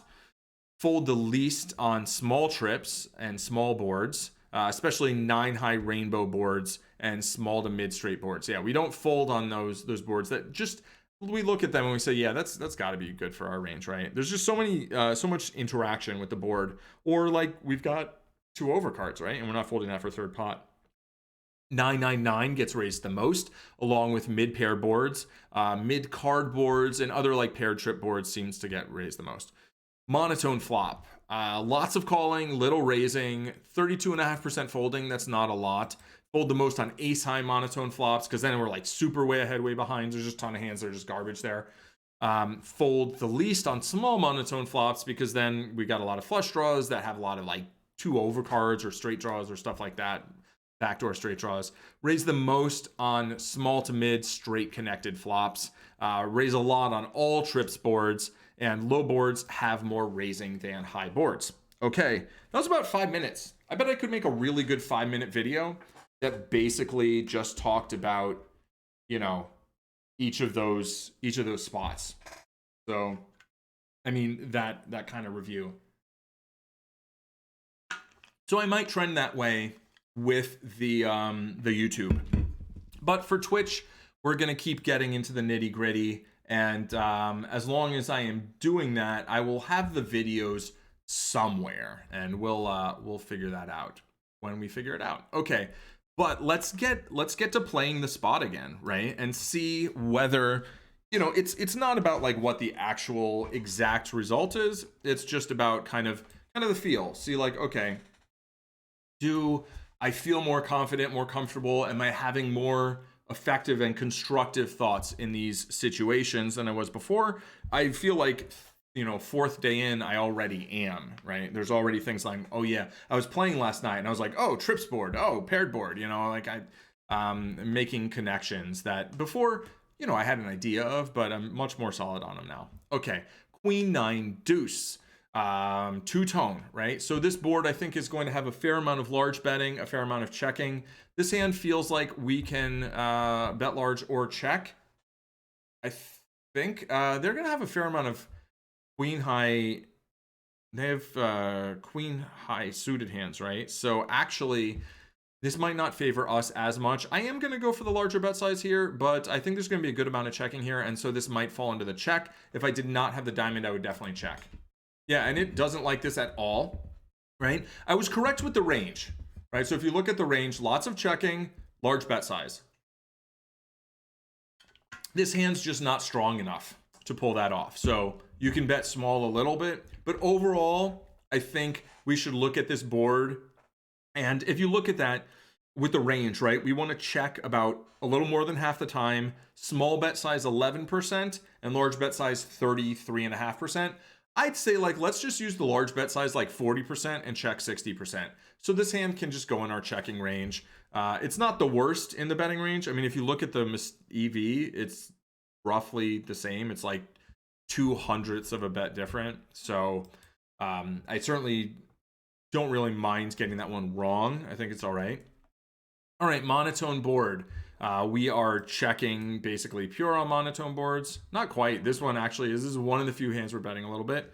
We can probably get some ace high to fold that doesn't have a spade. And then here, I think we can either bet or check. If we're betting, I'm sure we're trying to get ace high to fold. Some of those are going to have spades though, and I don't know. I think check or bet are both good. It's mostly betting, and it's mostly betting pot actually. So I think that's a little hard to do. And then here on the river, I think again we can. It's probably same, right? We mix a large bet and a check. We don't mix much checking. This is basically just like, yeah, you have good blockers, you know, a good blocker, go for it. So, all right. I feel like I had the right idea on that, but not enough confidence in it. Ace 4-5. This is a board I think we are actually doing a lot of checking. However, top two pair, I think we will be betting pure. On these ace high boards, I think we're using the small sizing. And we're checking a lot. So if there are hands that use the large sizing, this seems like a decent one to do it with. Although I think a hand like pocket four is probably better for the larger sizing. Here we're blocking many of the hands we want to get value from. Yeah, it's like you could check, you could bet small, you can occasionally bet large. Had the spot overall, the gist of it correct. All right, monotone. We do a lot of checking on monotone boards. I think it's going to be third pot if it's anything. I think this hand we can mix checking and betting. So I'm going to throw the bet out there, but I think checking is probably fine. Yep, solver agrees. On the turn now we pick up some showdown value. I don't think we could get better to fold. I don't think we can get that much worse to call. We can maybe do an inflection bet and kind of get some more value from a heart. I think this is mostly a check. I don't think you really get to bet second pair all that often in no limit hold'em. In limit hold'em, it's like bet three streets. And they bet, and I feel like I have a pretty good bluff catcher. I don't have a heart. I don't love that. But can they bet an 8 for value? Maybe a weaker 9. Like, they don't have any weaker 9s that are not flushes, right? I mean, yeah, that would call like 9-7 of diamonds. Like, no. So whether we can call or not, I'm not certain. I'm going to call, but I think it's probably close. And it's close. Very close. And they do have the king. So in terms of actually when you're playing, if the solver says it's close, I think what we do is we just say, you know, is this a spot where I think people are going to overbluff, or are they going to underbluff? Are they going to get value with everything they're supposed to, or are they going to be a little value shy? All right, ace, king, deuce. I've got a double backdoor. I got a triple backdoor, right? I can catch 4-5 or jack 10 for the straight, and then I can catch 2 clubs. And of course I could catch running queens or running threes. A lot of draws. But all of them are runner. This is a board where we're gonna do a fair amount of checking, but also we get to use this big sizing sum. Bam. And yeah, it's not my money, so whatevs. I think on this card, like maybe we mash it. This is one of the worst hands I'm going to have here. Like maybe like a 10x is a better bluff. I don't know. But if we're bluffing, I think we're overbet bluffing. No, we're potting. So I don't always know why it's an overbet versus pot. Here, I think it wants pot instead of an overbet because a straight came in. I think you just don't need to use the overbet on straight boards. How big of an error is that? It's a little. Yeah, it's like 1/10 of a blind. So let's go to let's replay and let's see what they do against the proper sizing. Wait, what? Oh, I just misclicked that one. Okay, so we do what we did before. I think I'm gonna sneeze. Definitely gonna sneeze. Okay, Gesundheit. All right, so against the proper bet sizing, they're gonna call. And then can we like blow them off their hand on the river? This does not feel like the best bluffing hand anymore. Like can we make them fold like ace X? Are we supposed to bet ace X here instead? Like king, I don't know. Is it this? This is either like a jam or it's a check. Okay, it's just like bet. I don't care how much you bet. Bet as much as you want. Interesting. And then are they supposed to fold? All right, one more time. Once more into this particular breach. Da, da, da, da, da. We do the bet. Do the bet. Okay, they're going to call. We bet again on the turn. They're going to call. What was the sizing it wanted? It wanted like 3/4 pot or pot.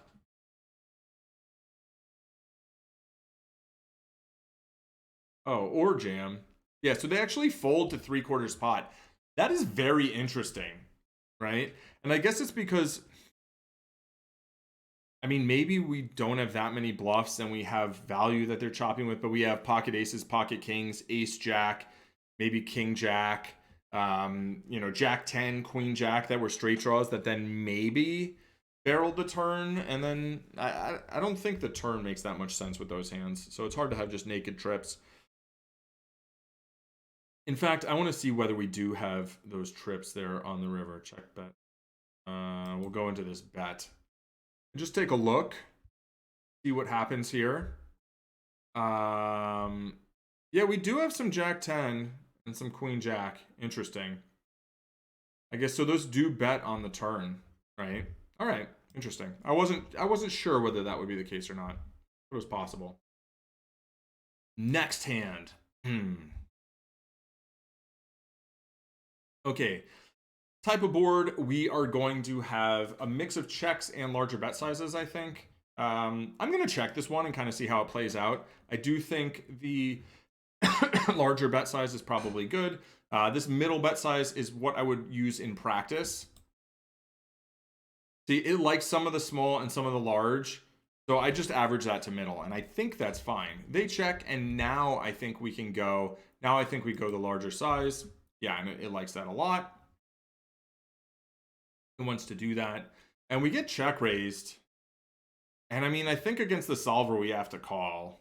Against a human, like a lot of humans, I'm just folding this. But against the solver, we have to call. And then if the river bricks off, I think we usually call. That is not what I would call a brick. That is not bricking off.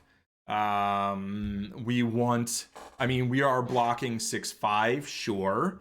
But I would, like, if I had queen 10 with the 10 of clubs, I think that's a hand to hero with. This, it wants to call a little bit.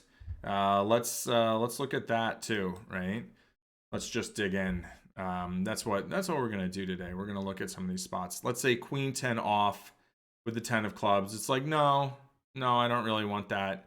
It actually likes my hand better. Okay. I guess you don't want the 10 of clubs because their bluffing range has a lot of 10 of clubs or something. Perhaps maybe 9-10 with the 10 of clubs or something. King queen with the king of clubs. Yeah, now we're happy. And in fact, you can jam that some, which is just like, look at that. Look at this. Ace queen with the ace of clubs is supposed to jam this river. You're like, oh, top pair, top kicker. I'm all in. Yes, I know there's a straight and a flush there. I'm blocking the nuts. What do you want? Like, you just jam. You're just like, what's up? I mean, I guess it's the most intuitive hand to turn into a bluff. And they just fold tons of stuff except for a straight and a flush, right? And yeah. And they fold some straights. They fold that bottom straight if they're not blocking the flush. Okay. Oh, and the only jack 10 that they have has a club. Right. Yep. Lots of 2-pair combos. Sets are doing a bet fold there on the river. Cool. All right. Moving forward. So overall, not doing that great in terms of results, right? There's like a lot. You're just going to have a lot of tough spots, button versus big blind. So some people say this is the first spot you should study. You should definitely study it a lot. You should probably put the most effort into it compared to the other positions. I wanted to go with the other positions first because, first of all, I have studied this before rather extensively. But also, I feel like starting simple is good. BuffyBot says, good stuff. Happy to say no buffering today. Excellent. Glad to hear it. Glad to hear it. Those internet connections can be frustrating sometimes. Small bet size. I think I just get to call this. And probably check fold turn on improved. You know, I mean, it's one of those things where people are like, oh, you only have 5 outs and you only gain 4 to 1. It's like, yeah, but sometimes they just check back and my hand is good. Right? I don't think I need to turn this into a bluff on the river. Yeah, and so you just win, right? It's like, that's a thing. You get to have some check call, check fold, and some check call, check call, check fold, and some check call, check call, check call. And it depends on the runouts and the sizings too. This hand looks fairly useless, so we are basically just going to check fold it. And that is what we do pure. Look at this. Look at how much folding there is on this board. Overall, 48%. You just check fold a lot on this board, right? But they use 3/4 sizing, so that makes sense. We should look at some point, look at those, response, big blind response to different sizings, but, and maybe like to the predominant sizing. All right, here I've got a gut shot. I'm definitely not folding for a small sizing. For the large sizing, which I think they should use a fair amount here, I'm not sure what I do. Probably some mix. I think some raise is fine, but mostly call. The 10 completes ace queen as well. I don't necessarily want to make the pot massive here. A queen might also be good sometimes. Now a 10 would give me a 7-card straight, and this is, yes, 10-9 got there, but I don't think that's the kind of card we donk much on. I don't think they have a lot of ace high that bets the flop. Maybe ace 10, ace queen. I'm not even certain that like folds to a bet. So what hands make better bluffs though? Like, what do I peel? Am I not at bottom of range? What do I have that's worse here? Like, almost nothing. So maybe I should just bet. Let's bet. I think if I bet, I have to go something. Can I get some pairs to fold? This doesn't feel like a card I get a lot of pairs to fold. I'm going to do this non-committal mid thing. Yeah, it definitely wants to bluff. It says, pick your sizing, any sizing. They raise me, and I don't think this is a scenario where like, oh, well, we're actually going to bet 3-bet as a bluff because they're going to have a lot of single, king X, which is like trips, and then they're going to fold that to a jam. Like, no. And they raised ace 8. That's, yeah, very, very, very tricky. Okay, top pair, top kicker. I think this is usually going to be check raised. Probably check call some. This board probably not a ton of check raising. I imagine I'm meant to lead here. I should have more 3x than they do. So I think I can use some larger sizings. Maybe even pot. Probably 3/4 or pot. Maybe even overbet. This probably doesn't want to use as big a sizing as a 3, although it's almost like a 3. I'm going to use pot. It wants overbet. It does want overbet. Okay. Some check, some overbet. Interesting. And this, I just have such a nuttiness advantage. Okay. Some data I've seen other places is like, basically, when you probe, you should either bet 40% or 110%. 110% would be more like pot, right? 40% is closer between half and third. But yeah, it wants the overbet. Fine. How much difference in EV does it say there is? There's like no EV difference. 9.03. So I feel like even if it calls that an error, it's not, it's definitely not a loss of value, right? All right. We're going to go about another 5 or 10 minutes. This board, very disconnected. Not very disconnected, but fairly disconnected. Two-tone. These, I think maybe we can use the larger sizing.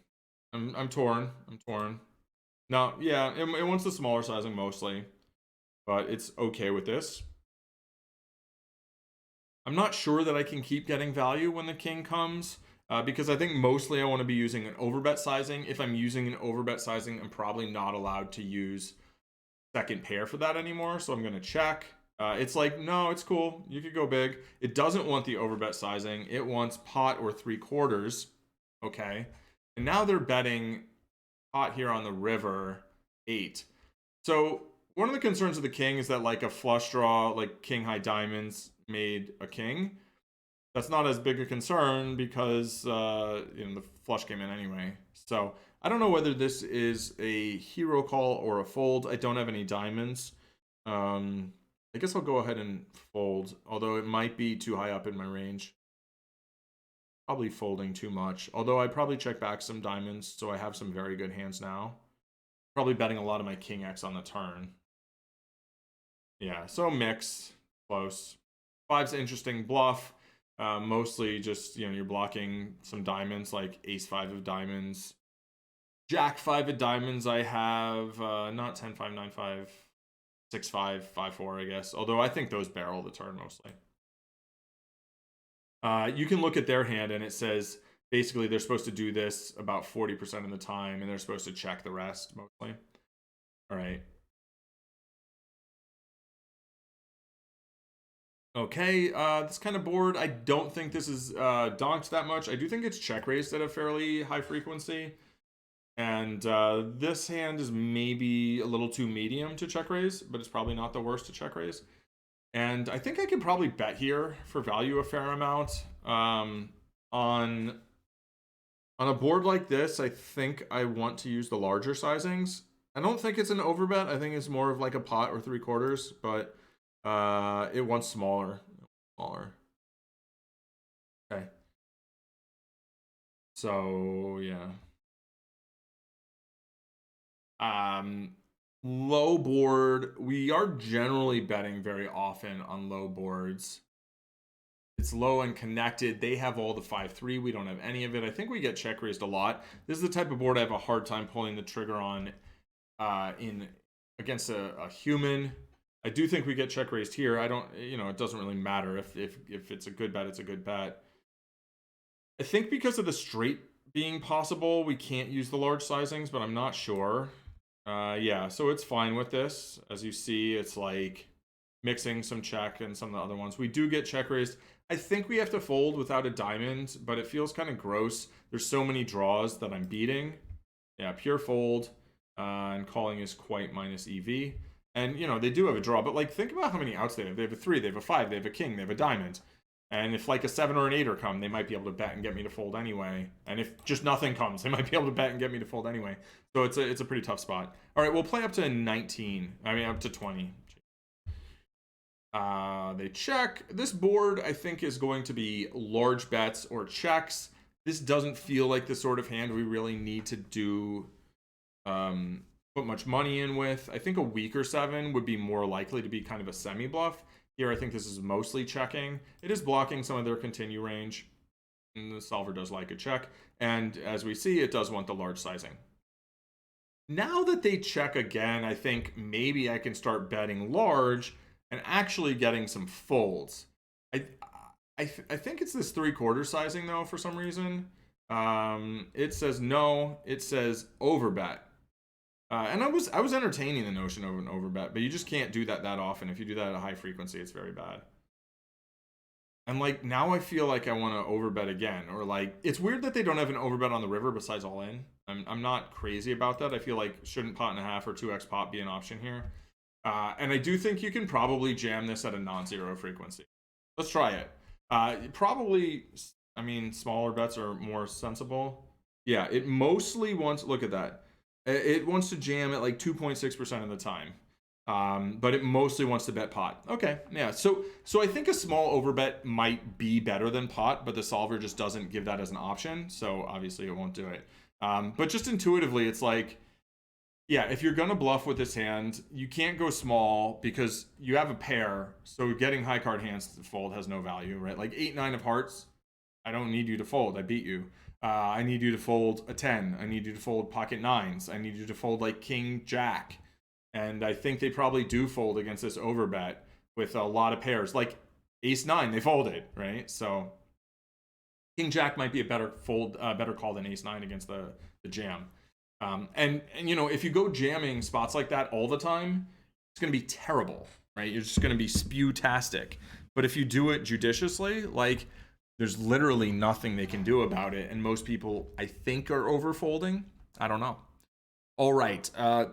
That is a flop. That is a royally disgusting flop for my pocket 7s.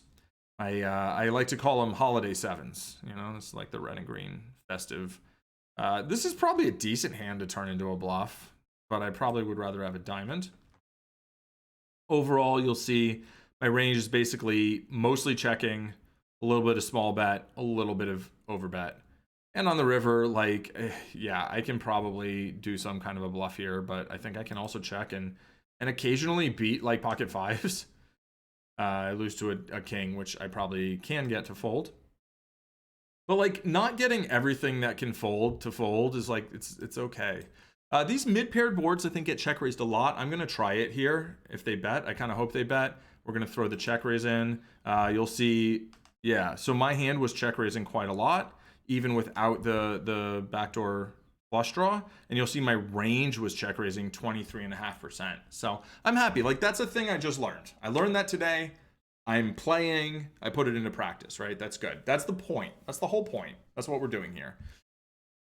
I wouldn't be surprised if I'm like mixing overbets with checks. Like I think I have to give up some of my bluffs here. I don't think I can just bluff everything.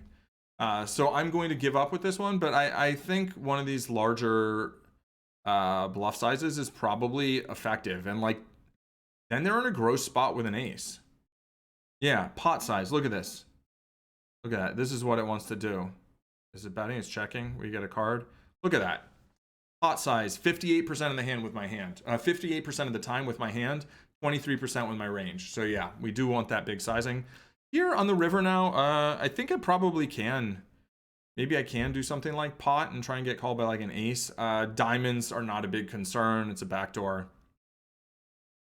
Small value. I think an ace heroes as much as it calls the smaller sizings at this point. So no, it's like, what are you doing?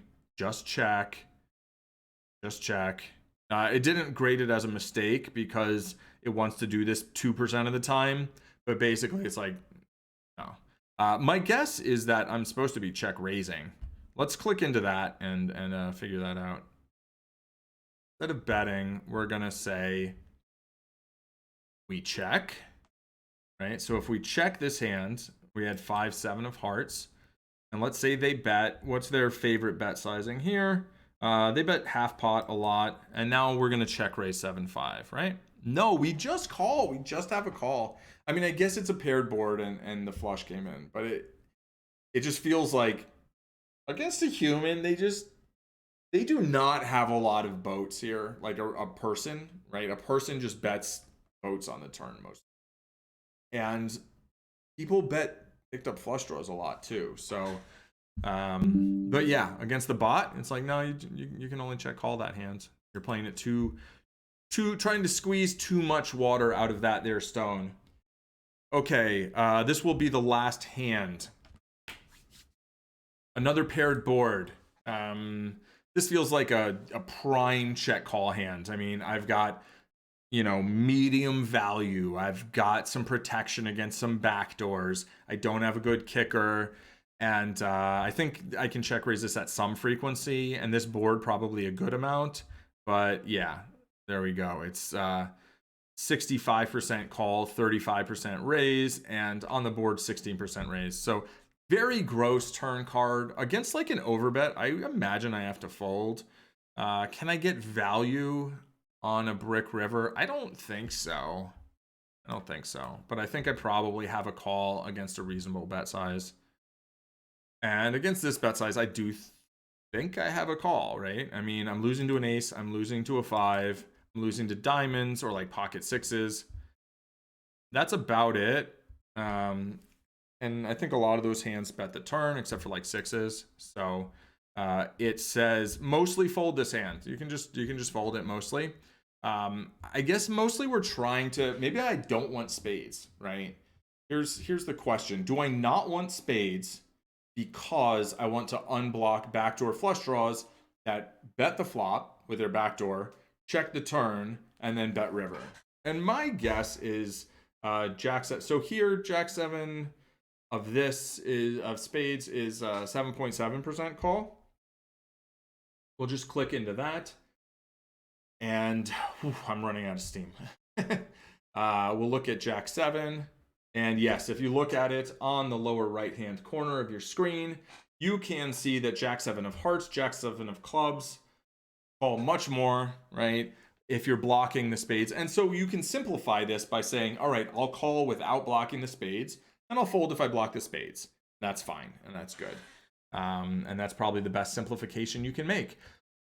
Alrighty, I am going to wrap it up today. Thank you so much for hanging out and being here. Thanks to BuffyBot and Robin Hooded, and thanks to Ian Sheriff for the subscription. You know, it's always great to get some positive feedback. A little bit of you know, financial incentive also doesn't hurt. I do want to move more of my poker existence into making content and less of playing, but and so, you know, it's helpful in that regard.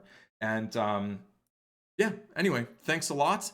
And this will be the last one on YouTube publicly, unless there is a large outcry. I will be keeping all of the streams, but I will be trying to make these like 5 to 10 minute videos that are a little tighter, a little bit more like, you know, here's the like TLDR, you know, too long didn't read version of the stream. And yeah, all right. Catch you next time. Peace.